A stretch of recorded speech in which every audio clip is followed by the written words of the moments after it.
મેં એવું કીધું કે સત્તાધાર જગ્યાનું ટ્રસ્ટ જે છે, આપા ગીગા જગ્યાનું ટ્રસ્ટ, એમાં 2 સભ્યો છે, વિજય ભગત અને પૂજારી મહેશભાઈ.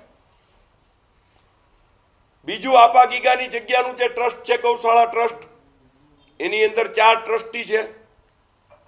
મેં કીધું એમાં એક ટ્રસ્ટી તરીકે મને લ્યો, જેમાં 2 ટ્રસ્ટી છે એમાં ત્રીજા ટ્રસ્ટી તરીકે તમે મને લ્યો, અને જરૂર જણાય જુનાગઢના એસપી અને જુનાગઢના કલેક્ટર હોદ્દાની રૂએ ભવિષ્યમાં પણ જે કોઈ કલેક્ટર આવે, જે કોઈ એસપી આવે, એ ઓટોમેટિક એના સભ્ય થઈ જાય.